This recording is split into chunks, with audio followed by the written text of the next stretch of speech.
Ladies and gentlemen, please welcome to the stage Petrok Trelawney.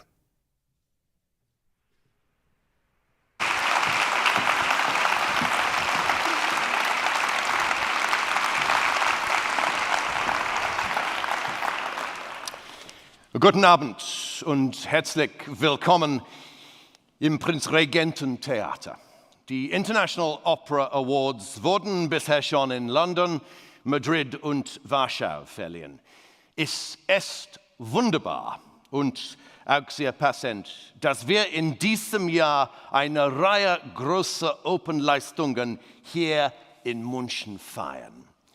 We welcome a distinguished audience of opera makers and opera lovers who have traveled here from across the continent and further afield to be with us tonight. And we welcome our global audience joining us live on OperaVision and on Staatsoper TV. Wherever you're watching, whatever time zone you're in, you're very welcome to this evening. It feels so right that these awards have come here to Germany and to this great city so steeped in operatic history.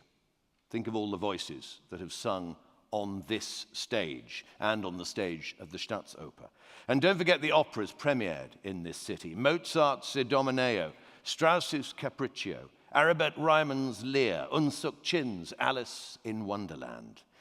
And Susanna's Secret by Ernano Wolf Ferrari.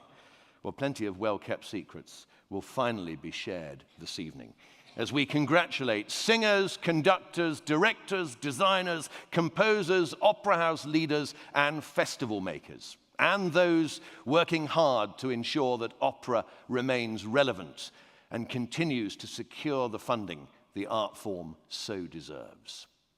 May I make a very special welcome this evening and a big vote of thanks as well to our maestro, Vladimir Yarovsky, a man who literally has opera coursing through his veins. I wonder if you remember when you first heard his name. For me, I think it was the mid-1990s when he conducted Rimsky-Korsakov and Meyerbeer at Wexford Festival Opera in Ireland. Soon after, he joined the Komische Oper in Berlin as second Kapellmeister and later became principal guest conductor of the Teatro Comunale di Bologna. He made his Met debut in 1999 and became music director of Glyndebourne in 2001, where he stayed for 12 years. In March 2018, it was announced he would be the next Generalmusikdirektor of Bavarian State Opera. The same year, he was named International Opera Awards Conductor of the Year. Thank you, Maestro.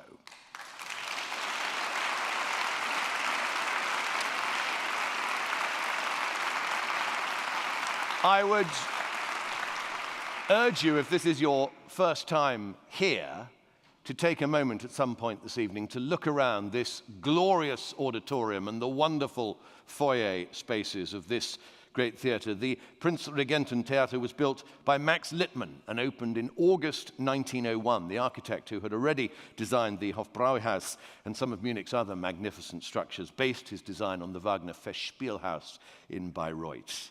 Tonight we will fill this stage and this auditorium with music and celebration in what could be described as Munich's alternative Oktoberfest.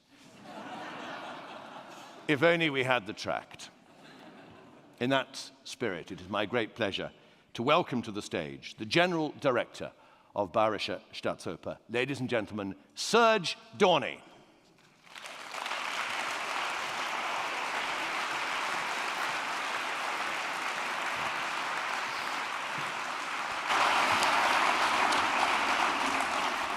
Meine sehr verehrten Damen und Herren, ladies and gentlemen, it is a great honor for me to welcome you here this evening at the Prinzregententheater for the presentation of the Opera Awards 2024. We are proud that last year we were awarded both the prize of Opera Company of the Year and Production of the Year, but we are equally proud to be hosting this year's award ceremony.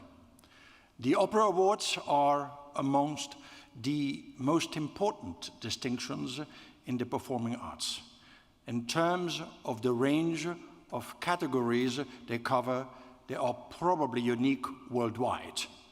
They show how much the world of opera has opened up to social issues and how much opera is in touch with its times without compromising its artistic mission.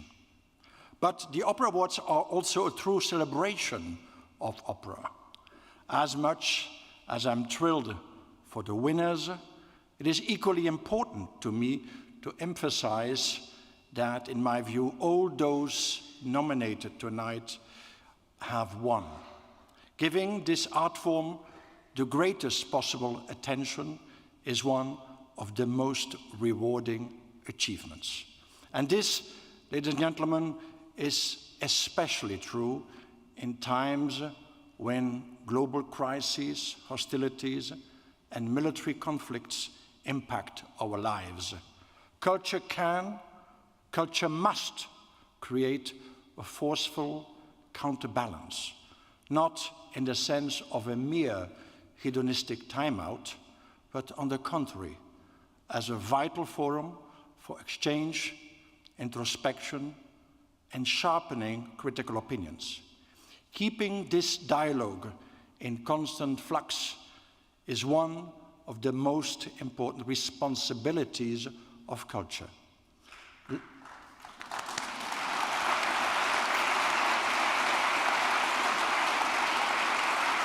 Ladies and gentlemen, I am very happy to be hosting a whole range of personalities tonight who, in different ways, breathe life into opera, provide them with new ideas, and critically question it. With the Bayerische Staatsoper, I'm proud and delighted to present this Opera Awards tonight, and I wish you all a lovely evening. Thank you so much.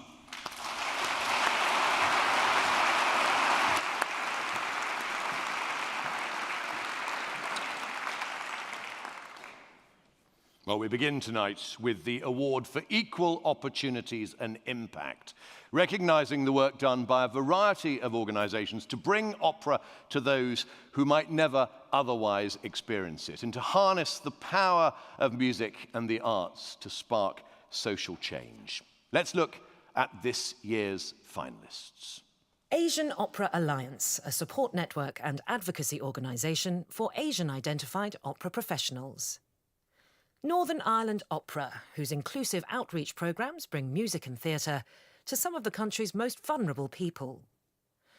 Opera Columbus's Crane Directing Fellowship, which provides opportunities for early career stage directors from diverse backgrounds to work on large-scale productions.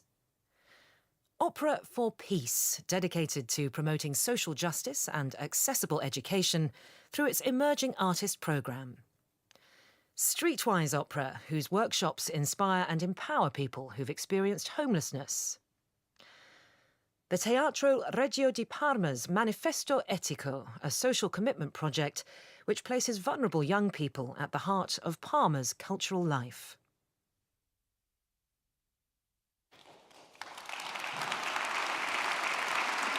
And the winner, ladies and gentlemen, is Opera for Peace. Would you please welcome to the stage Julia Lagouzer.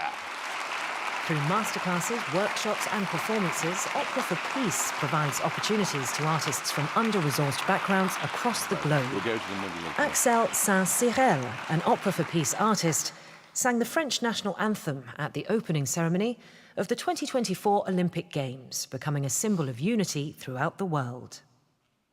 Bravo, there we go. The stage is yours. Thank you for this very important recognition. We believe that equal opportunities, diversity and inclusion will only enrich artistic experiences on stage, allowing artists to become citizen artists, making an impact in their communities through opera, becoming role models for the next generation, and very importantly, bringing in new audiences. We launched Opera for Peace 5 years ago, And we have quickly developed as a network for emerging opera professionals from all over the world. They come together to grow and to feel empowered, which for us is so important. We provide guidance for them, we provide voice lessons, masterclasses, which can be seen on OperaVision. Our academies are a very important feature, as well as conferences, concerts, and of course, events. Thank you to all our team, thank you to our board, thank you to our sponsors.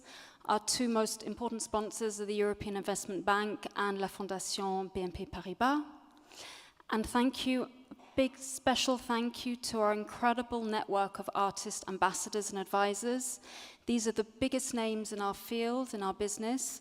They give their time, which they don't always have, to mentor the next generation, and they really believe in our mission.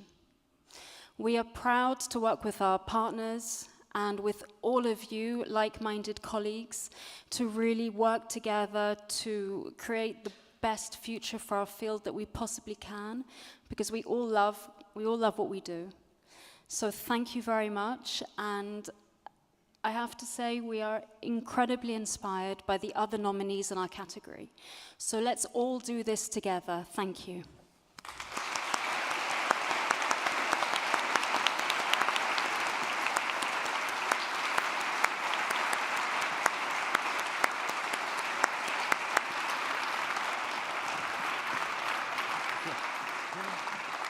Thank you, Julia. Thank you.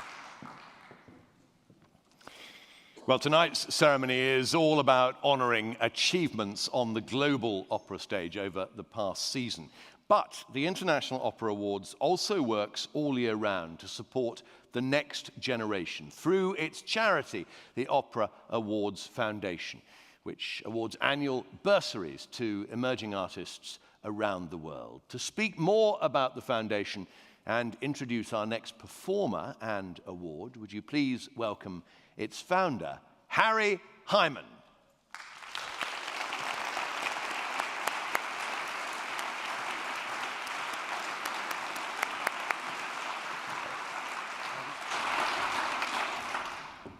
Good evening and guten Abend, and welcome to this year's International Opera Awards.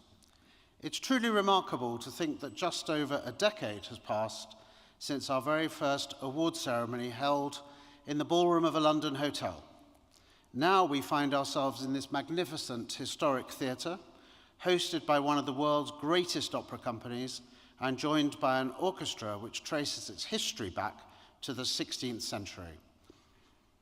I'm extremely grateful to Serge Dorny, Maestro Jurowski, and all of the team here in Munich who've welcomed us so warmly and helped to bring together this wonderful celebration of the past operatic season. My thanks, of course, are also due to the sponsors who've made tonight possible. To Oberon, it's good we had the overture from Oberon as well, River Global, my own company Nexus, the Good Governance Institute, and of course your very own Deutsche Bank. Your commitment to the arts means the entire world to us. As tonight progresses, you will see some of opera's biggest names and brightest stars celebrated, and rightly so. But as well as celebrating opera at its highest level, one of the crucial objectives of these awards, and it's a topic that's very close to my heart, has always been to support the next generation of talent. Since 2012, I'm happy to say that we at the Opera Awards Foundation have awarded bursaries to more than 150 singers, conductors, directors, and all the other artists that are involved in putting on opera. And these people are now gracing the world's most distinguished stages, and our newest cohort of bursary recipients will be announced later this year. In total, we're approaching €1 million that we've handed out in bursaries, not entirely to young people, but mainly to young aspiring talent within opera. We could, of course, fill an entire gala with our young artists, but for tonight, I'm very pleased to be able to introduce you to just one of our brilliant emerging talents the Foundation has recently supported, the baritone Jack Holton, who will be joined by one of the Staatsoper's own wonderful young artists, Sunwoo Lee. to sing a duet from Mozart's Magic Flute. Ladies and gentlemen, please welcome Jack and Son Woo.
Thank you so very much, Jack, and thank you, Son Woo.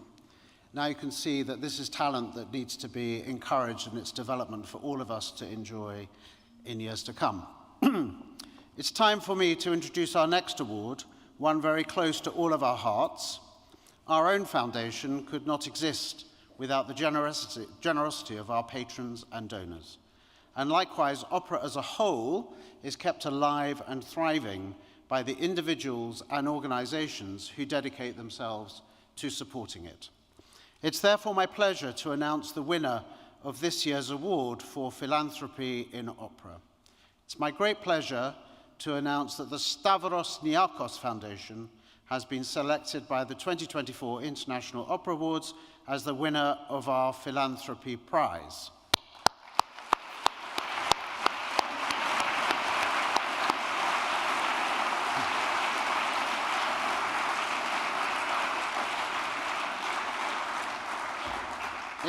Established in 1996 upon the death of the Greek shipping magnate Stavros Niarchos, the foundation is one of the biggest and most generous organizations of its kind, with grants given across the world.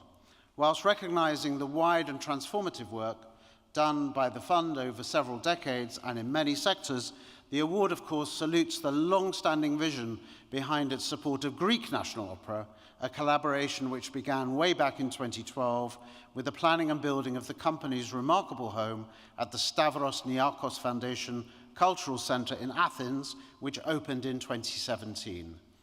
Even more importantly for the future of the art form in Greece has been the Foundation's ongoing and recently renewed funding for the artistic work of Greek National Opera. It recently announced a new 2-year grant of amazing 11 million euros aimed at further supporting Greek National Opera's outreach and strategy in Greece and abroad. And to date, the Foundation's steadfast support for Greek National Opera has totaled an unbelievable 39 million euros, a generosity which we salute this evening. And now would you please join me in welcoming one of the Foundation's directors, George Agoridis.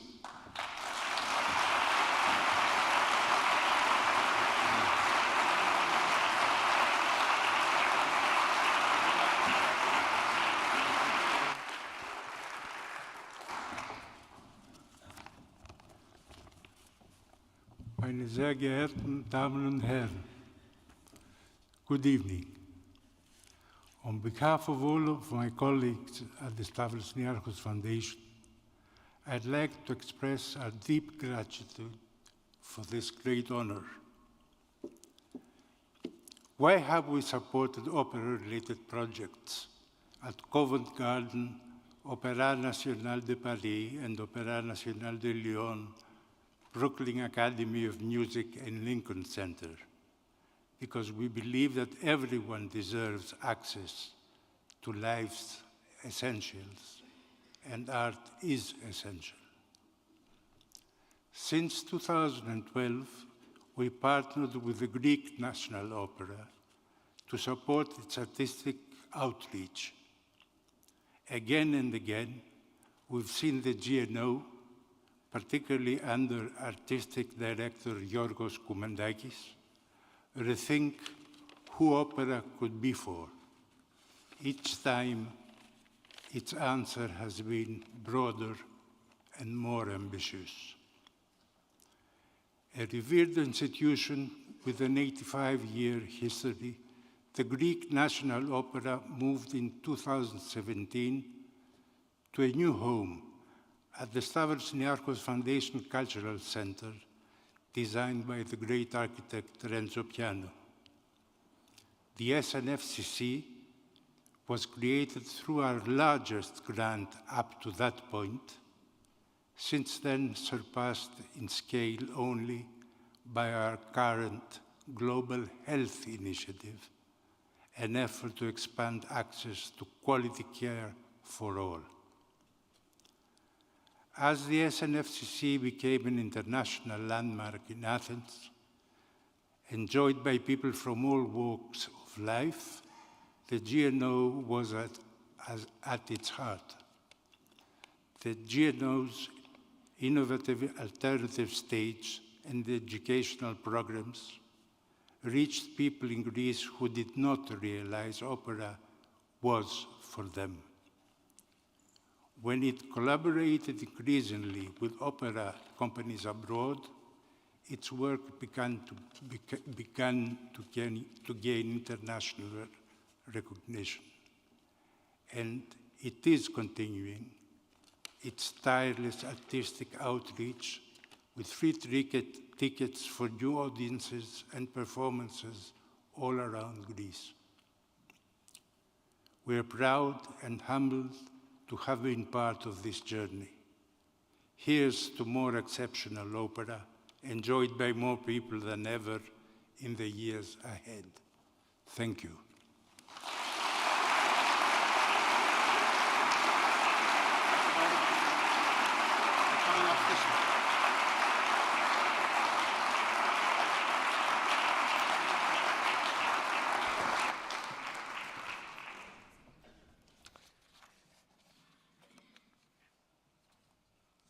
Well, our next award recognizes the crucial role that sustainable practices continue to play in 21st century opera. The 6 organizations shortlisted tonight all impress the jury with their innovative, forward-looking environmental policies and initiatives. They are Arviva, a networking of artists, technicians and organizations working towards the ecological transformation of the live performance sector. Finnish National Opera, whose environmental policies are driven by the UN's Sustainable Development Goals. Inspire, a consortium of European cultural organizations funded by Erasmus+, which offers and delivers effective training in sustainability techniques. Opera North's Green Season, in which all 3 operas shared sustainably sourced scenic elements, enabling the company to reduce its carbon footprint.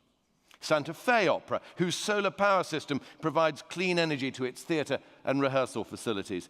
And Wild Arts, whose intimate performances and outreach work are committed to the ideals of one planet living. And the winner is Finnish National Opera.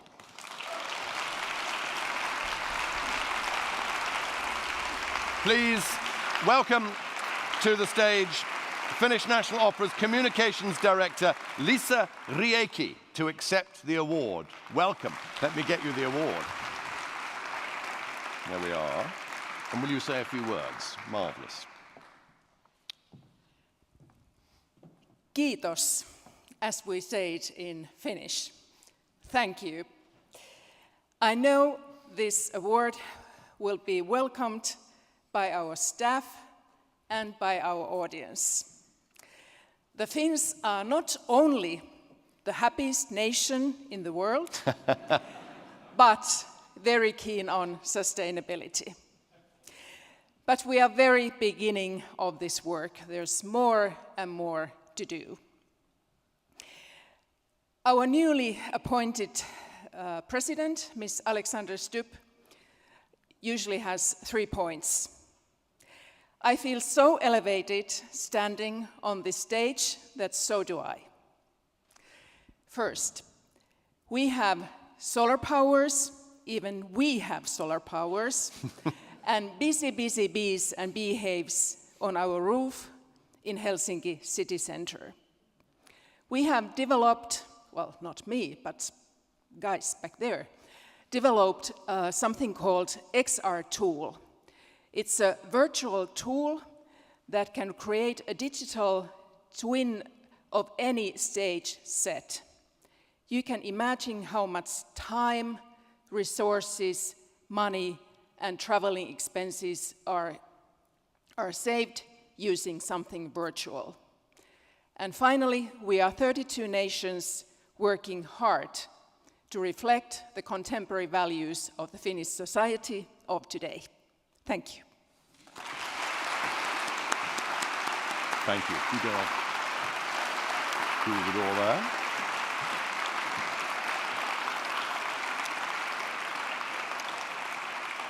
Now, our next award this evening is for Designer of the Year. Whether avant-garde or deeply traditional, whether working with flats and silks or the latest in digital technology, designers create the visual magic so essential to opera's ability to thrill. The finalists are Gideon Davey, Rufus Didvitsus, Anna Sophia Kirsch, Etienne Plus, Rebecca Ringst, and Paul Zoller. And the winner is Rufus Didvitsus.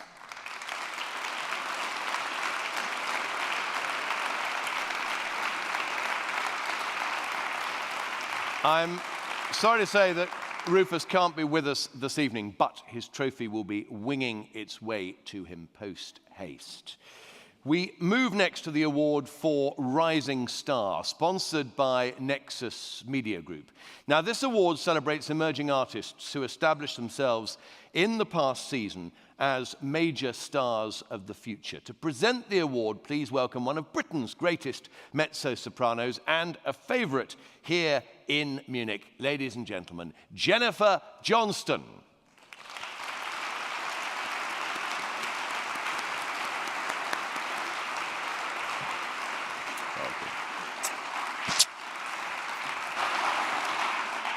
Guten Abend. Thank you, Petrok. It's a great pleasure to be here to celebrate some spectacularly talented and now celebrated young artists. The finalists, as we will see in a minute, are a really, really talented bunch. In order to be able to be nominated even for this award, it means that they have made a real impact in the last year. And so we should be celebrating not just their talent, but also their rising stardom. And it means that our profession, our art form, is safe in their hands. Let's have a look at the finalists. Baritone Justin Austin, who drew acclaim in the world premiere of American Apollo at Des Moines Metro Opera. Conductor Charlotte Corduroy, assistant conductor of the City of Birmingham Symphony Orchestra. Mezzo-soprano Arnheva Eriksdottir, an ensemble member of the National Theatre Prague, where her roles this season included Octavian and Dorabella. Tenor Duke Kim for a season including Faust with Irish National Opera and La Traviata in Pittsburgh. Mezzo-soprano Katia Ledoux, who made her Royal Opera House debut as Bercy in Andrea Chenier. Tenor Anthony Léon, whose season included debuts at both the Aix and Salzburg festivals. Soprano Marina Monzo, seen in leading roles in Palermo, Rouen and Madrid. Conductor Yaroslav Shemet, music director of the Baltic Opera in Gdansk. Bass William Guanbo Su, whose highlights included Don Basilio for Seattle Opera and Massetto for Santa Fe. Contralto Jasmine White, winner of the 2023 Queen Sonja singing competition in Norway. Right, let's see who the winner is. It's a tie. So the two winners are Justin Austin and Arnheva Eriksdottir.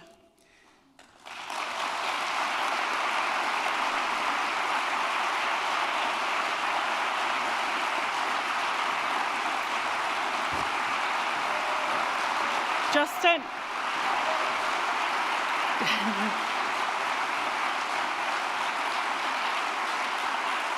Your moment, take a bow.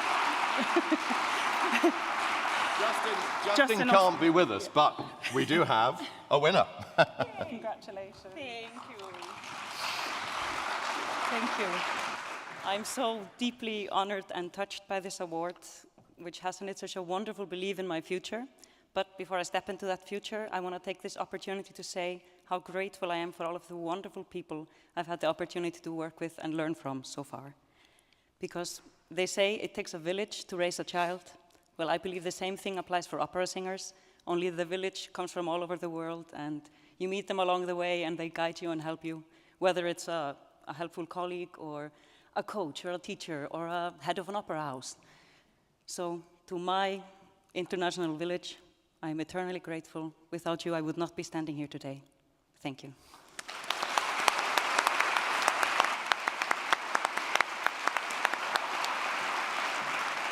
Lovely.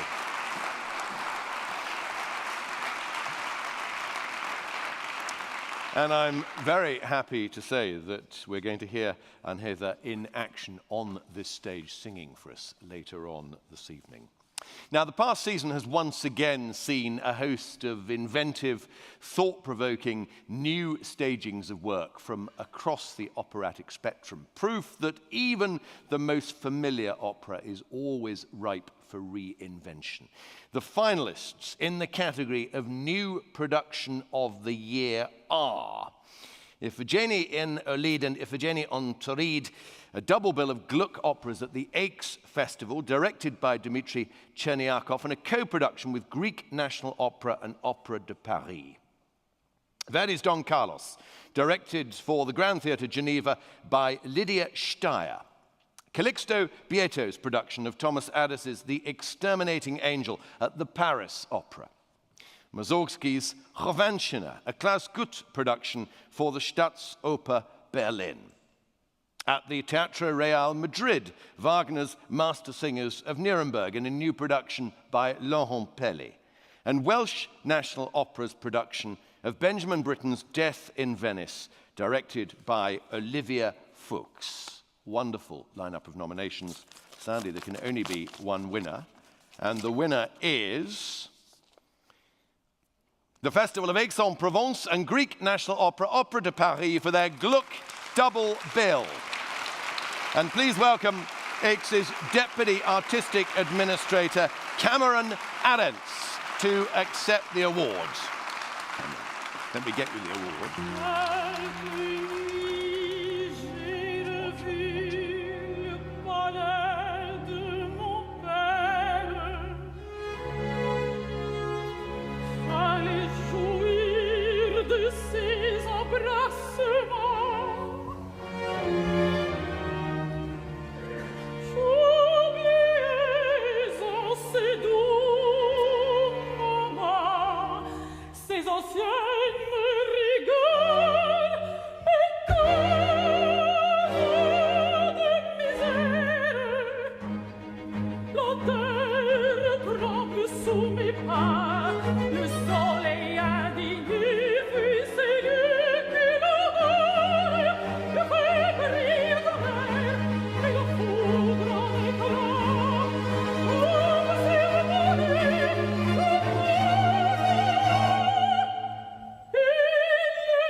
Thank you.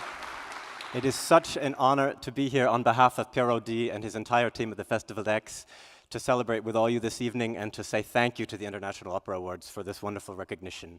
Above all, we want to express our awe, our astonishment at all of the artists on stage and off who ran this crazy marathon of 2 full-length operas in 1 double bill, 4.5 hours of music, conducted by Emmanuel Haïm and directed by Dmitry Chernyakhov. It was a project that sought to distill onto a family scale a never-ending cycle of violence that has pervaded our humanity across the ages, and to ask the question of what any individual might do to be able to stop that cycle. It's a pertinent and timely question, and I think it's for that this production left a deep impact on all of us who experienced it last summer, and why it's also such a thrill to think through this recognition that the production may have had a similar impact on our peers. So thank you. I'd like to also thank our co-producer, the Greek National Opera, who will be bringing this production to life again in just over 1 week's time. So once again, thank you to everyone, and Ihnen allen einen sehr wunderschönen Abend.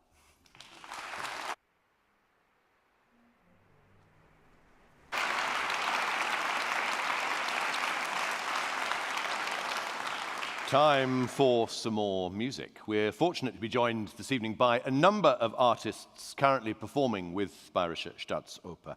And it's my pleasure next to welcome an outstanding young British singer who joins the ensemble here this season, performing Wolfram's aria from Tannhäuser. Please welcome Thomas Mole.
Thomas appears in the Staatsoper's upcoming Turandot, opening this weekend, and has a busy season ahead of him here with roles in Katja Kabanova, Lucrezia Borgia, and Pagliacci. Thank you very much, Thomas Mole.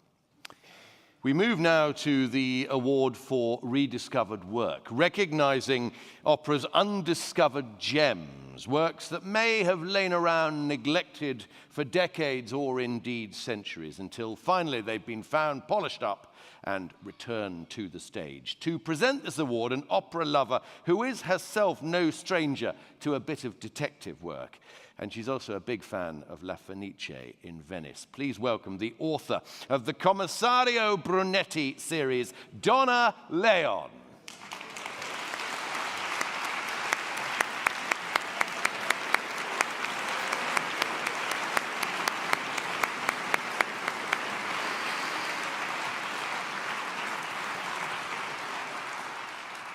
Good evening. Thank you for coming. When I was first contacted and asked to do this, to do an introduction and open an envelope and give a prize, I asked for whom I was to give the prize, and I was told that it was for the rediscovery people. And it went into my head for some reason as the resurrection people. And I keep thinking of them that way because in a way, they are resurrecting for us. This is music which has been put away or put somewhere until it's found again, until this music is resurrected for us. And so I said, yeah, sure, because these are the people, I think of the people who are, many of my friends are either musicologists or academics who work in libraries and private collections to resurrect music. The best example I can give of the super resurrector is my late friend, Sir Peter Jonas. Those of you who have lived here for a long time, not a long time, but for 20 years, you remember those glorious days when every year,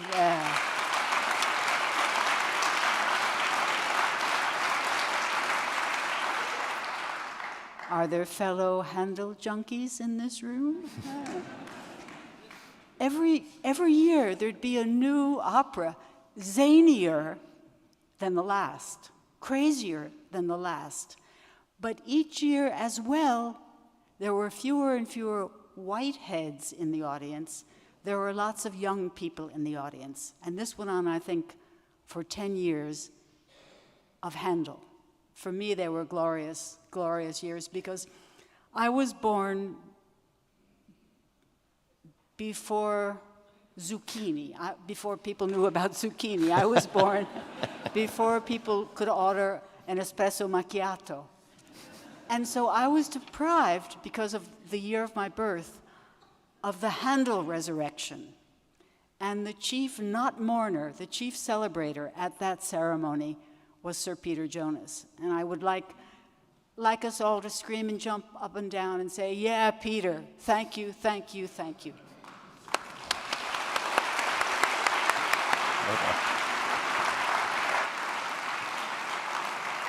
They're almost screaming, almost. Let's take a look at this year's most intriguing rediscoveries. Granville Bantock's Celtic folk opera, The Seal Woman, produced by Scots Opera Project. At Musiktheater an der Wien, Antonio Salieri's Kublai Khan never staged within the composer's lifetime. Thea Musgrave's Mary, Queen of Scots from 1977, presented by Oper Leipzig. Ethel Smythe's one-act opera Der Wald in a new production at Oper Wuppertal. Based on an unfinished novel by Kafka, Roman Halberstock Romanti's America at the Zurich Opera. Carolina Uccelli's Anna di Resburgo, performed by New York's Teatro Nuovo for the first time since its premiere in 1835. La Montagne Noire by Augusta Olmes, a co-production by Theater Dortmund and Palazzetto Brusain. From Wexford Festival Opera, French composer Camille Erlanger's 1911 opera L'Aube Rouge. So, Donna, will you tell us the winner? The winner is Salieri. Salieri's Kublai Khan.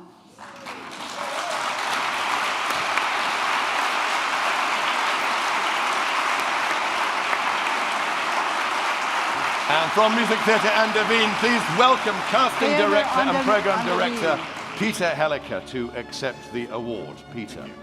Oh, so you've got to give the award next.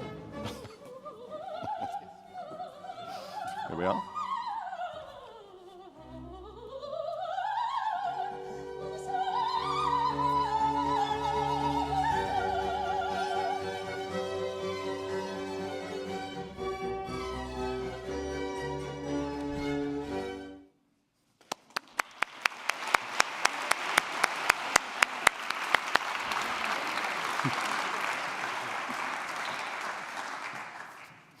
Thank you so much. This is a great honor, and I think it gives a big gratification to the high spirits of Antonio Salieri, who is still in Vienna known for not only having murdered a famous composer, but more or less for having supported all his composer fellows in those years.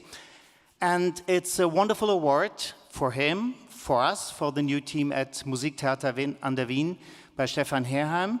And it wouldn't have been such a wonderful experience and such a success if there wouldn't have been two main collaborators who shared our enthusiasm about this piece and made it then finally a contemporary piece and not a dull examination, which sometimes could have been. No, it was something really contemporary, led by our musical director and musical mastermind, Christophe Rousset and Les Talents Lyriques, and the wonderful director who's here with me, Martin G. Berger, who made it a really relevant piece, a piece about cultural conflicts, about cultural appropriation in times of war and culture clashes. So I think that's what we need in the sense of Sir Peter Jonas, who was my first boss. So I'm very, very honored that I can get that prize from your hands, Donna Leon.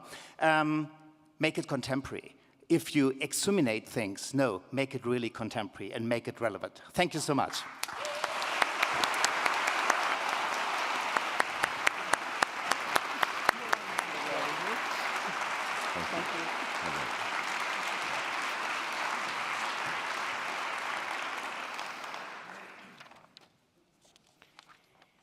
Well, now to the award for Male Singer of the Year, celebrating the leading man who most impressed our jury this year. The winners are Benjamin Bernheim, Cyril Dubois, Gerald Finley, Penne Patti, Jonathan Tatelman, and Klaus Florian Vogt. And the winner is Benjamin Bernheim.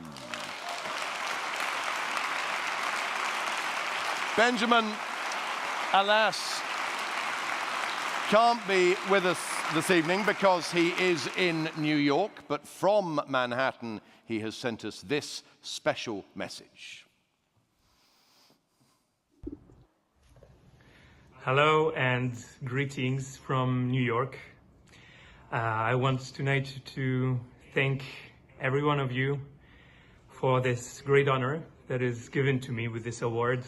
I want to thank the jury for supporting me here after this really amazing and rich season 23-24 with a lot of new productions, new projects, and amazing collaborations with extremely talented people around the world. Again, a big thank you for your support. I wish you all the best, and I hope to see you all very soon.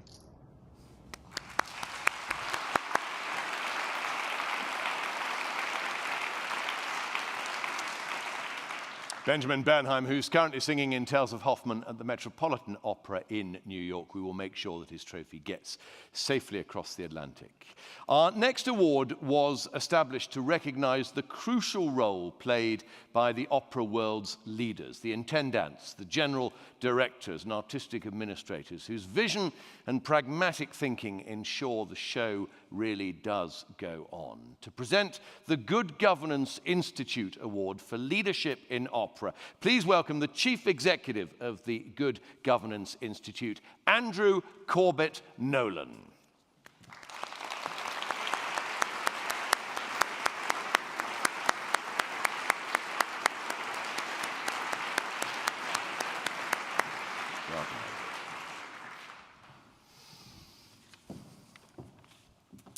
Lovely to be here.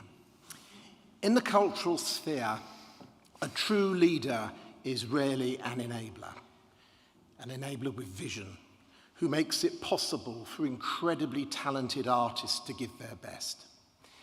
In opera, that means understanding many different types of artists and understanding regional trends and variations. Good leadership is more than about innovative artistic vision. It involves highly developed personnel management, a command of spreadsheets, and an ability to make audiences feel welcome. Not to mention herding sponsors, increasingly important in the modern opera world.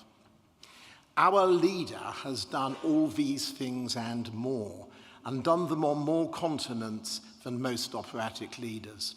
She was born here in Germany, in Hamburg, and got her first practical taste of opera in the children's chorus of Hamburg State Opera.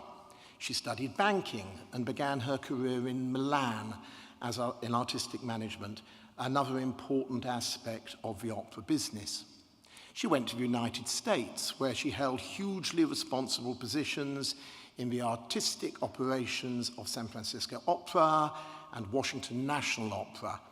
Breaking many glass ceilings, in 2012, she became the first general director of the Royal Opera House, Muscat. Returning to Europe in 2015, she took over the artistic director of the Liceu in Barcelona, a house with rich traditions, and in 2019, she went back to the United States as general director of Seattle Opera, where she soon found herself navigating the COVID pandemic, a challenge that required every leadership skill and then some more. This coming January, she begins her tenure as the next intendant at La Maille de Monte in Brussels, at the very heart of the opera world. The 2024 Good Governance Award for Leadership in Opera recognizes over 30 years of inspiring and dedicated service to the lyric arts by Christina Scheppelmann.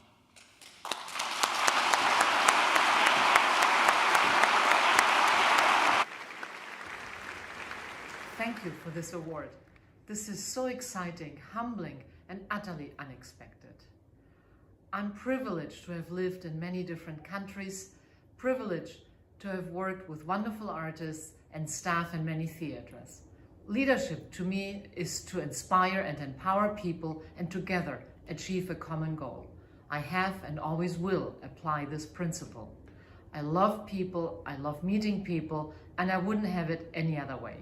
I wish I could be there today with you, but I'm sure we'll all meet together rather soon. So enjoy this evening and thank you very much again. Bravo.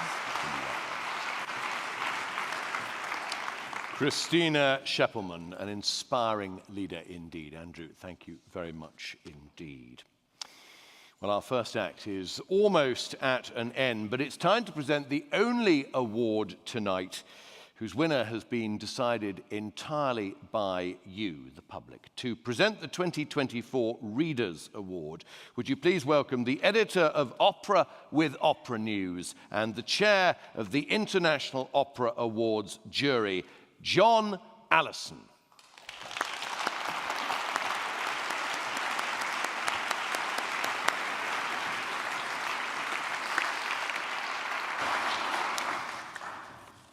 Thank you, Petrock. Guten Abend, liebe Gäste, liebe Freunde, und herzlichen Dank. To be on the stage of the Prinzregententheater brings to mind some of the most important world premieres seen here. I'm thinking especially of Fitzner's Palestrina and of Hindemith's Die Harmonie der Welt. These are big operas about visionaries and their big ideas. The Hindemith was premiered under the composer's baton here in 1957, when this theatre was still standing in for the Nationaltheater, destroyed during the war. And this harmony of the world is, of course, about Kepler and about the musical harmony of the planets. But sometimes today it seems that the only harmony in the world is musical. And so this is one of the roles I think that opera can play in our fractured world, reflecting on our lives, telling our stories, and bringing people together. Opera connects parts of the world in a way that would have been unimaginable even a few decades ago. Just a month ago, in Cape Town, South Africa, meine Heimat, I attended the world premiere staging of Donizetti's Dalinda. And yes, you heard that correctly, another Donizetti opera emerging into the light 176 years after his death. The excellent opera UCT performance included surtitles in Xhosa. So I think we can agree that the world is getting smaller thanks to opera. And it's gratifying that so many of you from across the operatic solar system, if you like, are gathered here this evening, and I'd like to thank you all, but especially to Serge Dorny and his team from the Bayerische Staatsoper for hosting us so brilliantly. Also to Harry Hyman and his colleagues at the International Opera Awards, and not forgetting my colleagues at the magazine Opera with Opera News. My thanks go to our distinguished jury, without whom there would be no winners tonight. And I'd also like to pay a special tribute to one of them, Michael Eisenstadt, who very sadly died of cancer last Friday. Artistic administrator at Israeli Opera, he was one of the nicest people in the industry and a good friend to many here this evening. So I would like to wish his family long life, and indeed tonight, Shana Tova, for a better new year. Now, at last, I get to our Readers' Award, and in alphabetical order, the 8 shortlisted singers are the tenor, Zabia Anduaga, soprano, Ekaterina Bakanova, tenor, Piotr Bechawa, soprano, Sarah Blanche,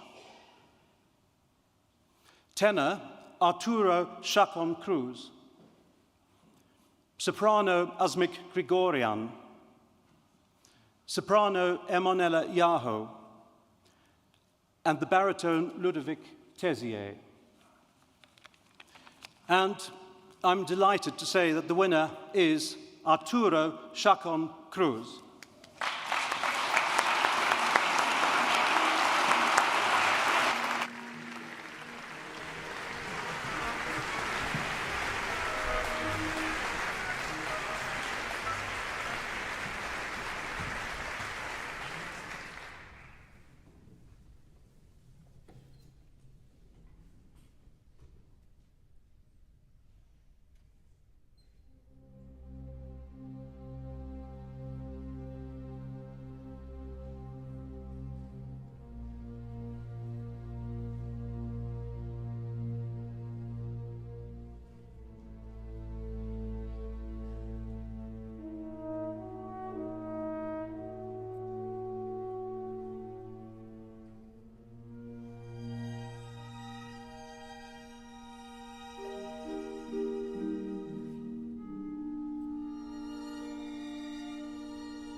Thank you.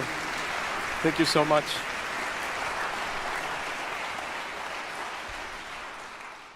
Dear friends, colleagues, distinguished guests, I am deeply, deeply honored to receive this Readers' Award tonight.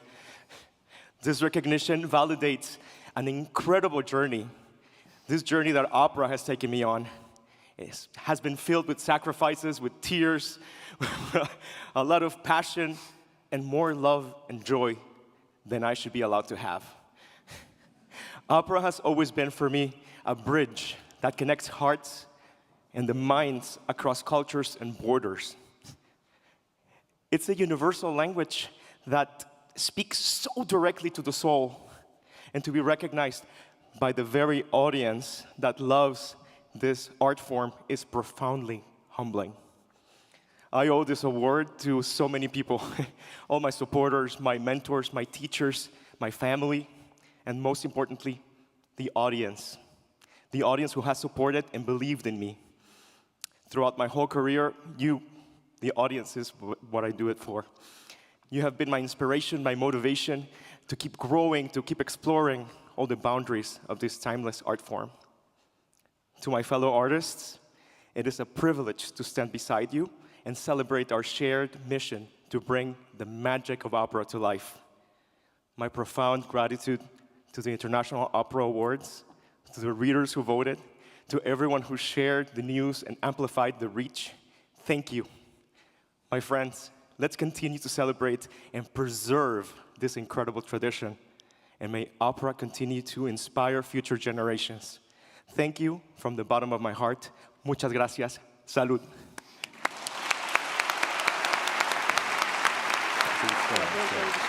All stay on. The winner of our 2024 Readers' Award, Arturo Chacon Cruz, and he was singing, of course, from La Gioconda by Ponchielli, which takes us to the interval of tonight's International Opera Awards. 25 minutes, pausa, and then we will be back to finish part one. Let me thank once again Maestro Vladimir Jurowski and the Bavarian State Opera Orchestra.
Welcome back to the 2024 International Opera Awards. And thank you, Sean Michael Plum, raising the curtain in style with that excerpt from Tchaikovsky's Eugene Onegin. Sean opened here in Munich just last night, singing in Die Tote Stadt, and also has engagements coming this year in Hamburg and at the Metropolitan Opera in New York. Well, we begin our second act in earnest with a very important award indeed, our 2024 Lifetime Achievement Award. To introduce this year's winner, please welcome back the Bayerische Staatsoper's General Director, Serge Dorny.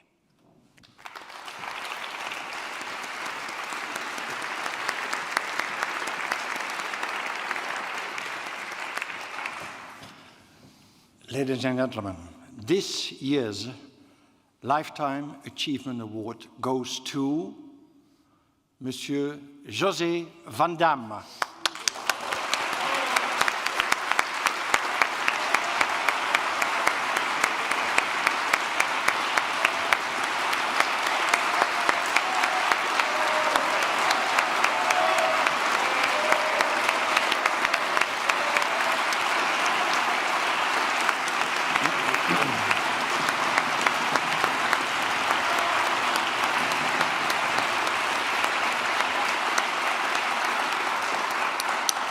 Dear José Van Damme, cher José, I am both delighted and moved to welcome you this evening, to welcome a fellow countryman, a citizen of Belgium, this small country that has contributed so much to the world of the arts and dance and painting and literature and comic strips and song and singing. You are one of Belgium's most distinguished ambassadors. I don't think it's possible here tonight to review in detail the stages and the multiple facets of your career, a long and a rich career.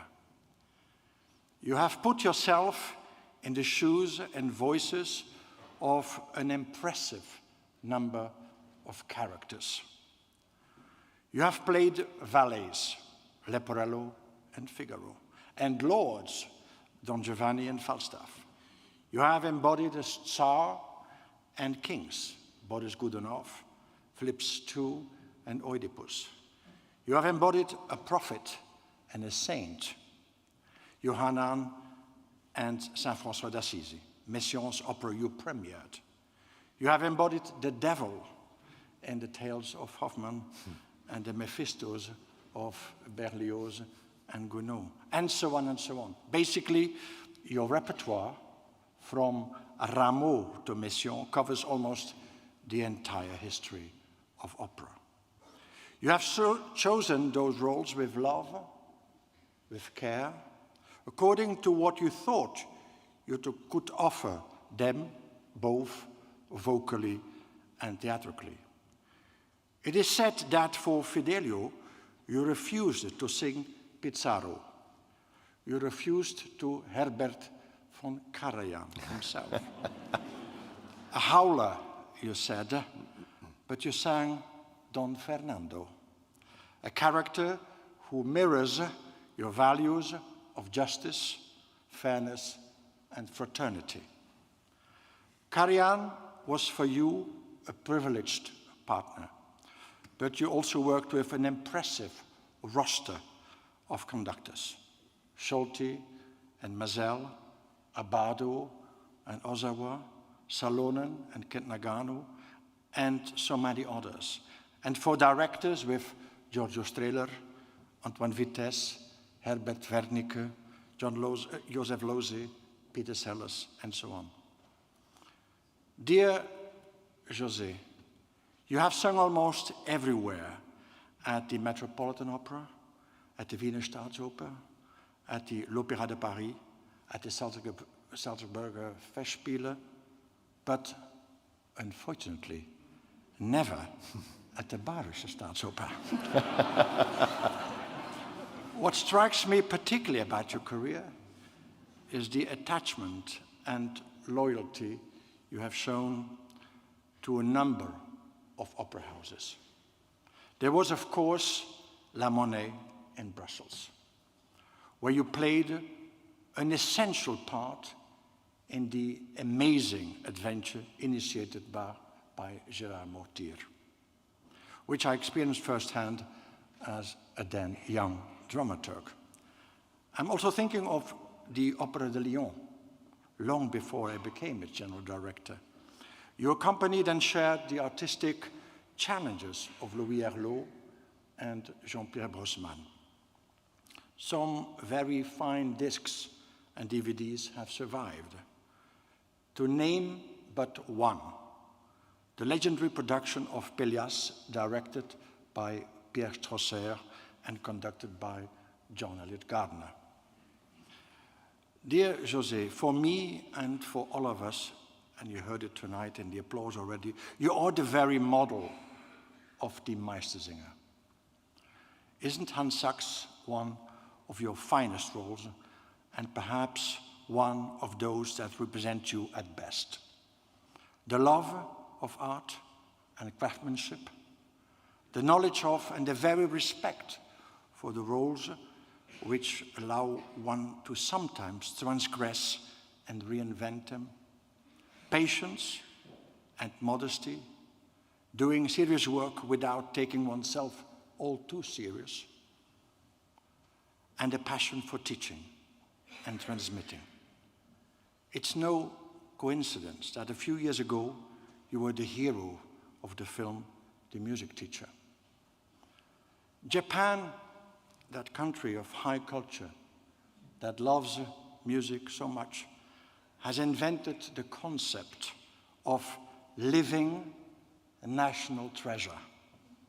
Dear José van Dam, you too are a living treasure, a living European treasure. The list of your decorations and distinctions is endless. I'm delighted this evening to add to this list the International Opera Awards. Allow us all here present to convey our admiration and our friendship. Thank you so much, and congratulations.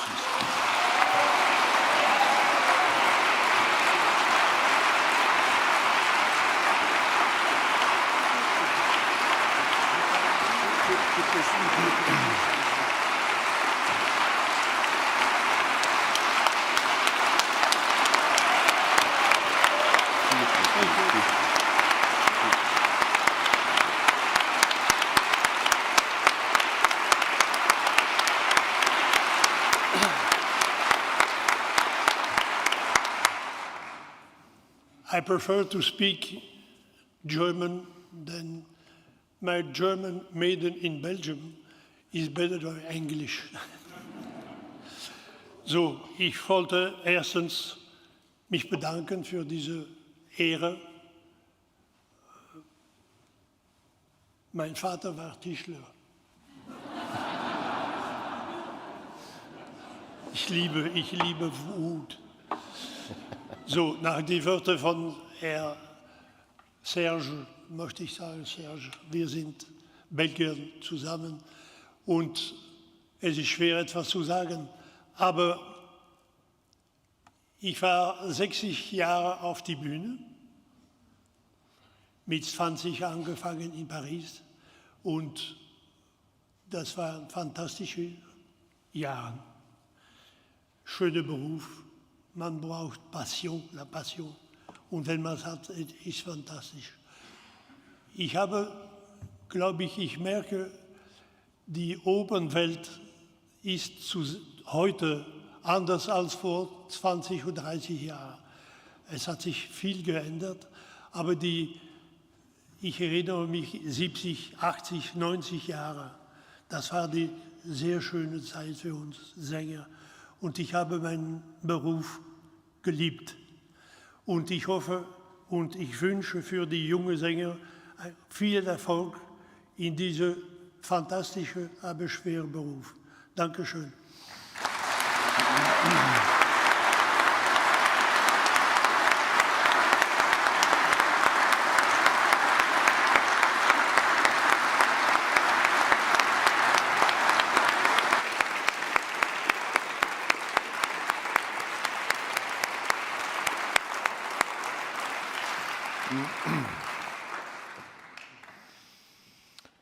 Jose Van Damme, recipient of the Lifetime Achievement Awards at this 2024 International Opera Awards here in Munich.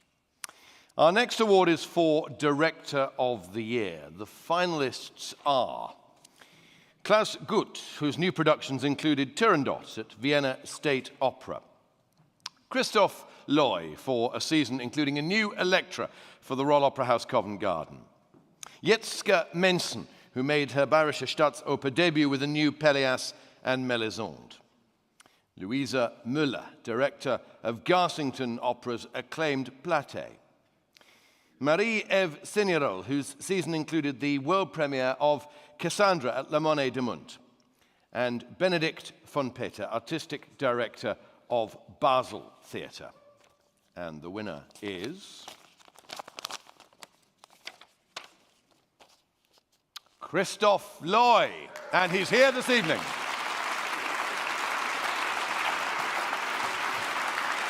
A busy season for Christoph Loy saw him open new productions in Milan, Amsterdam, Madrid, Zurich and London. This is his second win in this category, having previously won the award in 2017. You're still being lauded.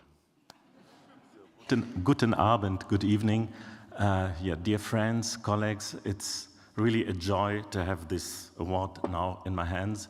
I want to say thank you, especially to all the singers I worked with and that inspired me and that will inspire me.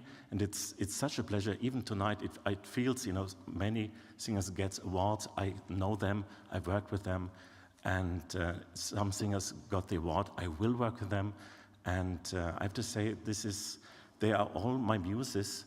And I really try in my work that they find the right platform, but on the other hand, more grateful than to the singers and to the composers, because from them I get what I would like to transfer, what I believe in. I think that opera can make the world better, and this is what I'm trying to do my whole life. Thank you.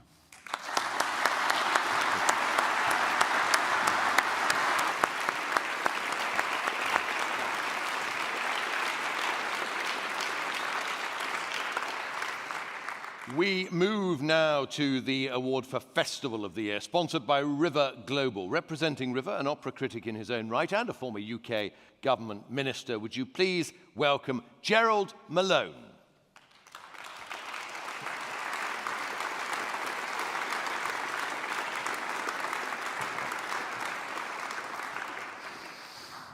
Well, thank you very much indeed, Petroc. It's a huge pleasure to be here. Opera festivals are flourishing all over the world. And it's a sign, I think, that the medium itself is in extremely good health, bringing on a new generation of artists, not only artists in front of the stage, but also those back of stage as well, and those who put the real nitty-gritty work into making opera work for a future generation. I've had the great pleasure during the year of being at quite a few of those festivals, much to my wife's intense irritation, I have to tell you. And they range from the American plains through the American valleys, across to Europe. Not least, I have to tell you, the Handelfest in Halle, pretty close to here, which was a wonderful experience for me for the first time. Then onwards into various English country houses, where you do not need the operatic rain effect in the background at any occasion. It all comes on too naturally. And to unusual places, dare I say. I thought my most unusual this year was Ulaanbaatar in Mongolia. Yeah, well may you do that, I tell you. If you want to go and see the Barber of Seville in Mongolia, in a Chicago opera lyric production that they flew over in the back of a Boeing, it's an unreal experience. And the surtitles are in Mongolian. But it all goes to prove how vital festivals are for the audiences and for those who provide them. So it's a great pleasure, Petroc, and it will be to learn what's up this evening. Well, let's have a look at the finalists. They are Buxton International Festival, Des Moines Metro Opera, Garsington Opera, the Savonlinna Opera Festival, the Smetana Opera Cycle in Ostrava, and the Tiroler Festspiele in Erl. And there's the envelope. It has the name of the winner within it. Please do the business. Well, I'm delighted to say that I've been to 3 of those already this year. Will you have been to the winner? That's the question. I had nothing to do with the nominating process. In fact, I even bumped into you at one of them, I think. It wasn't in Ulaanbaatar in any event, but anyway, maybe you'll get out there next year. I wish it had wonderful singers. And I'm thrilled to say that the winner is one of the ones that I have been to.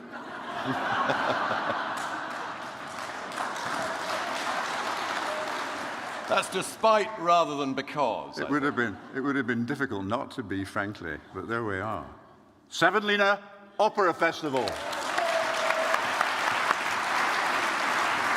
And please welcome Vila Matveyev, Artistic Director of Savonlinna, to the stage. You're welcome back. Well done. Thank you very much.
Dear distinguished guests, first of all, it's a great honor to have been nominated alongside all these distinguished, fantastic festivals, and it is with deep gratitude that I received this award on behalf of the Summerlin Opera Festival. Festivals are for celebration, for pilgrimage, for magic, and for fun, especially summer festivals.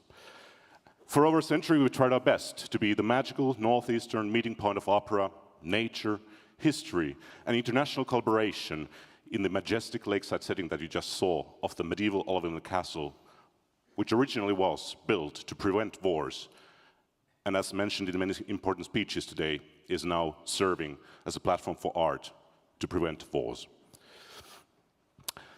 It's a bit of a mystery how a festival is remotely located as we are, and making 80% of our income from the box office can flourish and succeed over time.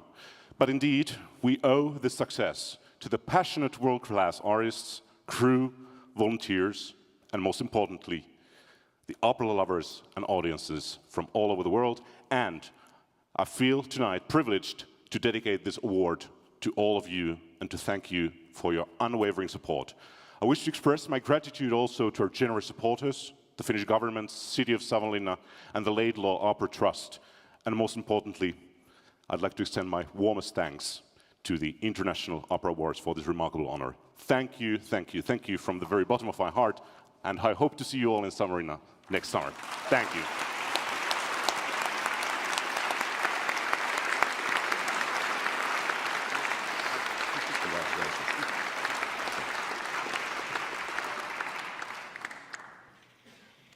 It's time to welcome our next performer, one of the stars of the Staatsoper's upcoming Turandot. Would you please welcome, singing Margherita's jewel song from Faust, Zelina Zanetti.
Zelina Zanetti appears as Liu in Turandot here in Munich until October the 19th. She then goes straight to Valencia as Michaela in Carmen. Thank you very much, Zelina.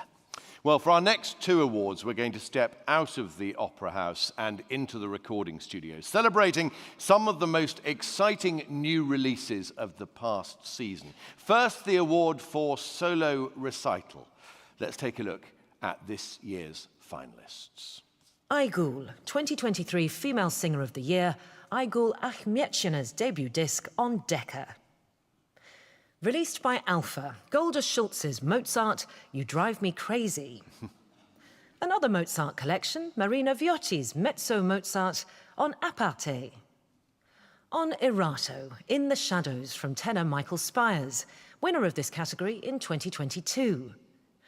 Reinout van Mechelen's tribute to Joseph Legros, Gluck's favourite haute contre, released by Alpha. From EuroArts, soprano Sayoa Hernandez's album Il Verismo d'Oro. And the winner is... In the Shadows from Michael Spires.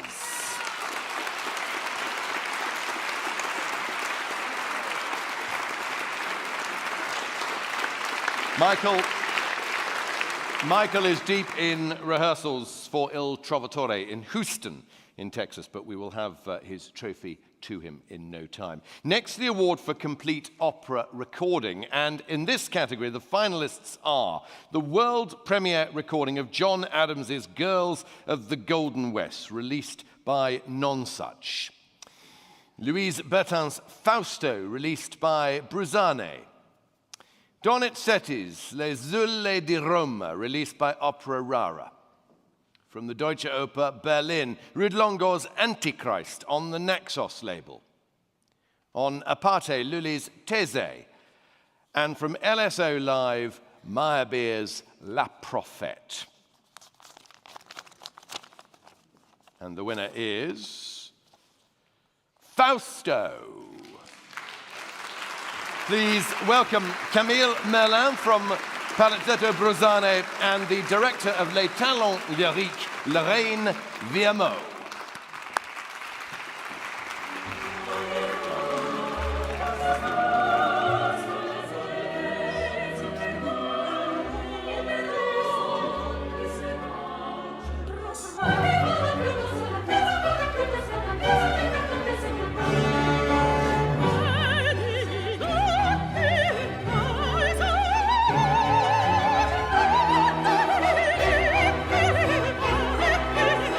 Oh,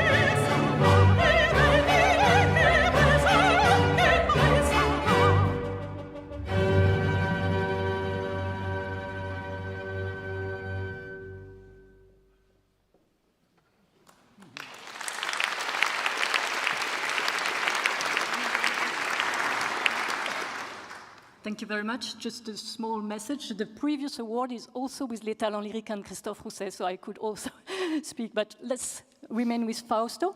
I have a small message from Christophe Rousset, who is rehearsing in Paris tonight, so he sent me a note saying, I believe it's important to revive works created by women that made a significant impact in their time. Until today, we only had the piano score version of this work, Fausto. The rediscovery of the original orchestral score allowed us to perform this opera once again, which was not just forgotten, but completely lost.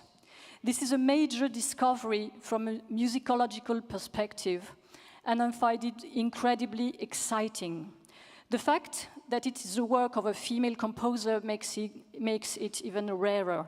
Yet, there is nothing particularly feminine about this powerful score, which tells the tragic story of a young girl manipulated by two diabolic men. Who better to join me on this adventure than Karine Dehaye or Carina Gauvin? I would like to thank Palazzetto Brusane for trusting me and giving me the opportunity to share my vision of the repertoire and for allowing my wonderful orchestra, Les Talents Lyriques, to seek out and discover new colors and fresh horizons. Thank you to the jury for selecting, awarding this ambitious project, and a small word from Palazzetto Brusane, of course. Thank you, Lorraine. Good evening. We are glad to be here tonight for this beautiful recognition. Our president, Nicole Bru, and all the team join me to thank all the International Opera Awards and the audience for the consideration they have shown to this unknown work by a woman composer, Louise Bertin. We do hope that the recognition of women composer work can be an encouragement for young generations of French women composers. Congratulations also to all the artists, partners, and technical teams involved. This project is a teamwork, so we are here tonight with Lorraine Viermo, who represents the Talents Lyriques, and Christophe Rousset for this 7th collaboration together. We've been working together on several renowned music projects, and we are proud of these long-term collaborations. We're also glad that properly in Germany, in Essen, the Fausto unknown score has been the occasion of a very interesting production. Long live opera and long live women composers. Thank you again for this award.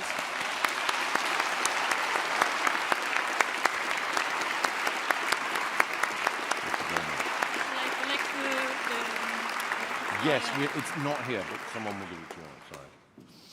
Sorry. A wonderful night for Les Talents Lyriques, and long live opera indeed. We turn now to the award for world premiere, sponsored by Oberon Investments. And to present it, we welcome back the head of an organization which also has its eye very much on the here and now. From Opera for Peace, tonight's Equal Opportunities and Impact winner, please welcome back Julia Lagauzer.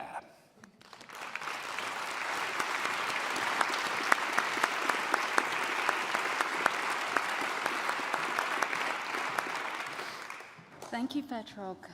This is certainly my favorite category, because what could be more exciting than a world premiere? So why don't we have a look at the nominees? Yes. Joby Talbot's The Diving Bell and the Butterfly, based on the memoir of journalist Jean-Dominique Bobet and premiered by the Dallas Opera. From Hungarian State Opera, the late Peter Ertvers's final opera, Valuska. Bernard Fockerou's topical opera Cassandra, commissioned by La Monnaie de Munt. Inspired by Virginia Woolf's novel Lubitska Tchaikovska, Here I Am Orlando, presented by the National Theatre Brno. Opéra de Montréal's premiere of Julien Bilodeau's La Reine Garçon, about Queen Christina of Sweden. 10 Days in a Madhouse, René Haut's take on trailblazing reporter Nellie Bly for Opera Philadelphia. Gregory Spears's The Righteous at Santa Fe Opera, an exploration of the tensions between faith and politics in 1980s America. Commissioned by Dresden's Semper Oper, Detlef Glanert's historical tragedy Die Juden von Toledo. Alberto Carretero's La Bella Susanna, the first world premiere of an opera composed by a civilian at the city's Teatro della Maestranza. From Madrid's Teatro Real and Teatro Español, Maria Luisa Manchado Torres's La Regenta, the first operatic setting of a classic of Spanish literature. Julia, let us know who's won. And the winner is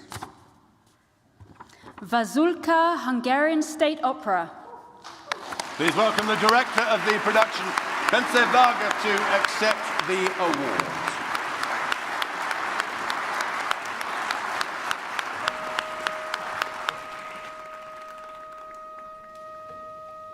Mégiscsak agyon kéne ütni ezt a némbert.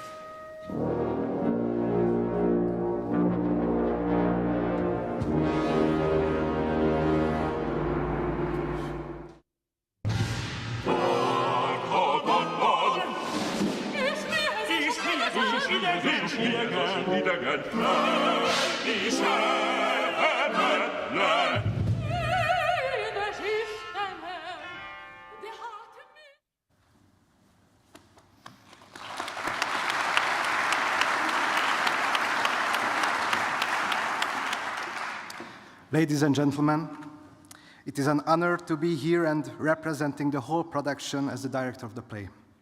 I want to express my deepest gratitude for the entire team. Those who wrote this magnificent libretto, one of them, Mari Mezei, is actually here on the stage, and our incredible conductor, Kálmán Senna, is also here, who has held together this fantastic orchestra, the visionary designers, the singers, who are not only singers, but true actors with exceptional skills, this amazing chorus and the leader, and I want to acknowledge all of the indispensable background workers at the theater. And last but not least, I would also like to extend my heartfelt thanks for the Hungarian State Opera for providing us the opportunity to bring this piece to life. However, where there is light, there are also shadows.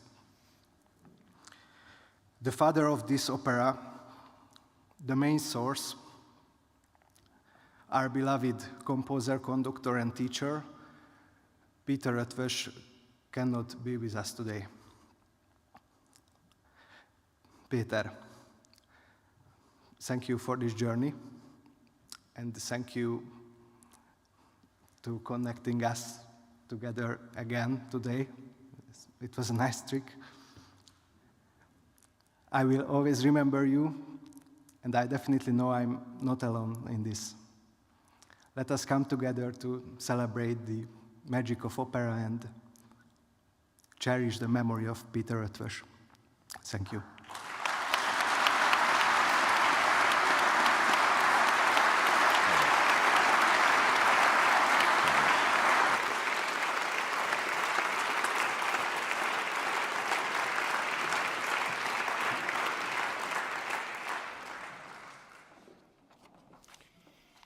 More music now. She's had a chance to celebrate, and she's waiting in the wings with Stefano Zaria from Gounod's Romeo and Juliet. Would you please welcome back our 2024 Rising Star of the Year, Ann-Hedda Eriksdottir.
Congratulations once again to Anne-Heather Eriksdottir, and you'll be happy to hear that she will be back in Munich next year, making her Staatsoper main stage debut as a wood sprite in Rusalka.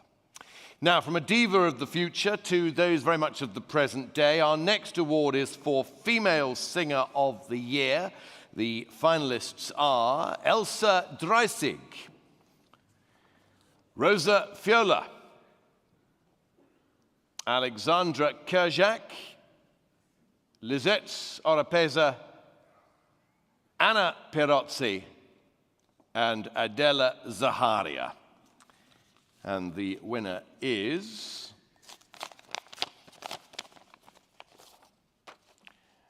Lisette Oropesa.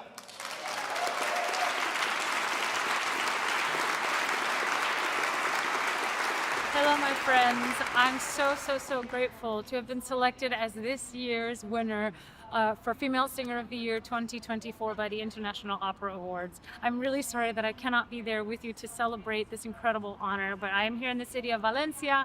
Tomorrow we open Manon by Massenet here at the Palau Les Arts. So I'm really sorry that I can't be with you in Munich, but I just want to say from the bottom of my heart how grateful I am that you've chosen me for this amazing award. Thank you so much, and I hope to be with you in a future year to celebrate in person. Thank you.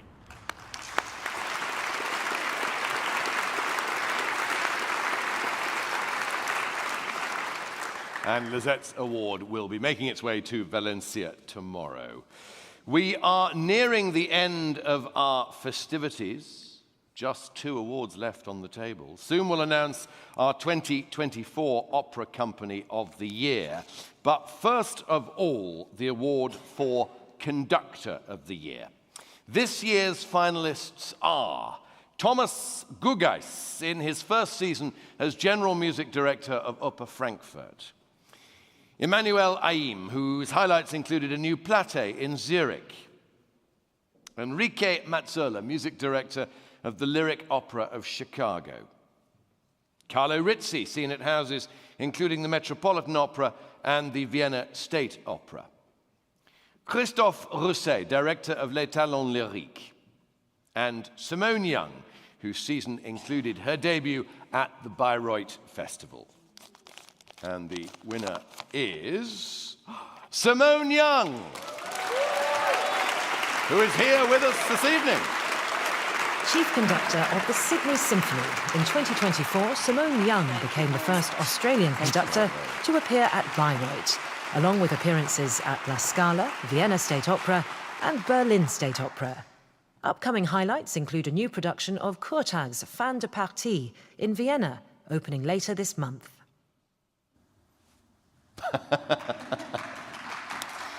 Sehr verehrte Damen und Herren, liebe Kollegen, ladies and gentlemen, and my very dearly loved colleagues. First of all, thank you very much to the International Opera Awards for this award. And my heartfelt congratulations to all the nominees and winners across all the categories tonight. Opera is under attack in some countries in the world. I'm sure we're reading headlines about funding cuts and choruses struggling to maintain their positions. And that makes things like tonight extra special because it gives us a chance just to highlight the amazing work that's being done across the world in this particular art form. This is an art form that, like hardly any other, is able to move us, to touch our emotions, to move us intellectually and even physically. When you hear that exciting top note from a singer, it really is a physical thrill. It entertains us. It can provoke constructive dissent and discussion.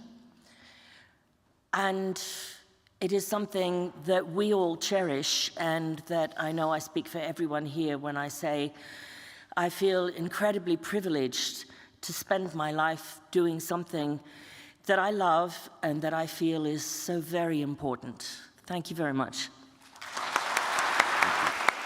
Let me ask you going back.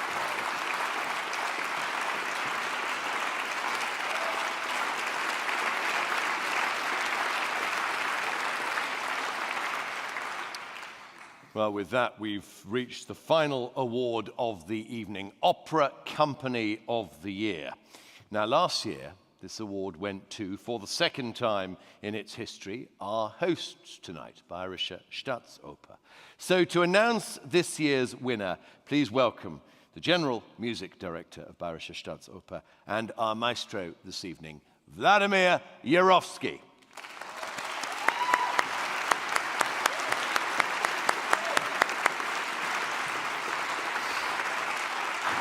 Thank you, Petrok. Thank you, Petrok. It's a pleasure being here tonight among so many illustrious guests and making music with this wonderful orchestra and these incredibly talented young artists. So, the finalists of this year are, this time it's not coming from the tape, it's coming from me, the Komische Oper Berlin, the National Theatre in Prague, the Opéra National du Rhin, Opera Philadelphia, the Opera Royale de Wallonie-Liège, and the Vienna State Opera, Wiener Staatsoper. There's the envelope.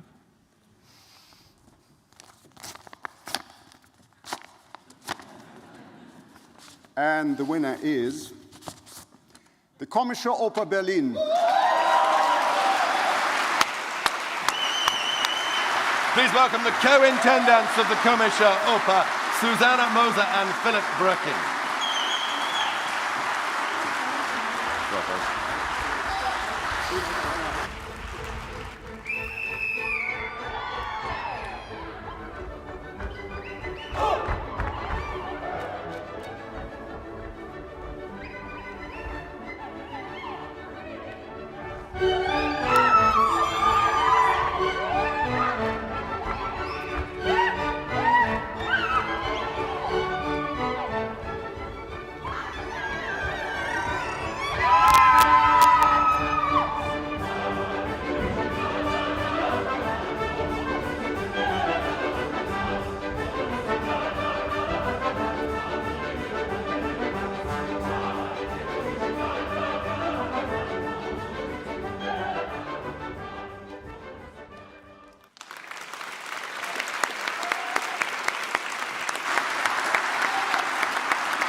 Thank you very much to the jury and to everybody, and we are honored to accept this award on behalf of everyone at the Komische Oper in Berlin. At the moment, we have our challenges in Berlin. The Opera House is under renovation and funding for the arts is under pressure. Especially now, this award means a lot for us. It shows us that we are on the right track. Thank you. Well, and none of it would be possible without our fantastic team who are the spirit of Komische Oper. and support us on our vision to make excellent opera for all walks of life. So, a huge thank you to everyone back home in Berlin. This is for you.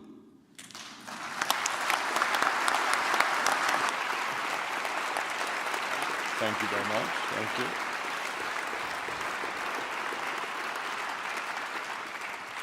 Well, that's it. We're done, almost. Maestro Jarowski is going to return to the, well, when the rostrum is available to us, he'll return to it, to conclude our evening with the overture to Mozart's Marriage of Figaro. It only remains for me to say goodnight. Thank you for coming. Thank you for supporting the International Opera Awards. To our viewers around the world on OperaVision and on Staatsoper television, thank you very much indeed for joining us. To our audience here, gute Nacht, gute Heimreise, and we'll see you again next year for the 2025 International Opera Awards. For the last time this evening, the Bavarian State Opera Orchestra, conducted by Vladimir Jarowski. Good night.